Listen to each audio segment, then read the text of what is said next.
Guys, তোমরা আগে ভিডিওটা দেখো, তারপরে আমি কিছু কথা বলতেছি। এ কে এম মিরাজ ভাই বিগ ফ্যান, প্লিজ ভাই সাপোর্ট করেন। এই কথাগুলো আপনারা আর কেউ শুনবেন না, কারণ আমার যে বড় টিকটকারিটা ছিল ওইটা এখন আর আমার কাছে নাই। তো যাই হোক, ভালো সময় আমার এনে তো সবাই অনেক অনেক ভিডিও বানিয়েছেন, আর আমিও সবাই অনেক অনেক সাপোর্ট করছি। তো এখন সময় খারাপ, দেখি এই খারাপ সময় আমার নিয়ে কয়জন ভিডিও বানাই। এই দুনিয়াটা এখন সাতের উপর চলে, জানি কেউ আমার নিয়ে ভিডিও বানাবেন না। আর যদি আপনারা আমাকে আগের মতো ভালো নাই বাসেন, তাইলে হয়তো টিকটক প্ল্যাটফর্মে আর একে মিরাজ গেমিং নামটাকেও শুনবেন না বা ফেসটাকেও দেখবেন না। তো এইটুকু বলার ছিল। আল্লাহ হাফেজ।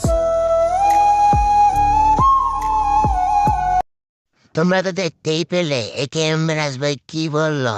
একে এম মিরাজ ভাইয়ের নতুন আইডি মেনশন করা আছে, তোমরা গিয়ে আগের মতো তাকে সাপোর্ট করো, ভালোবাসা দাও। मेरा मीम बना दिया, मेहनत करके तेरे भाई ने पूरा ड्रीम बना दिया।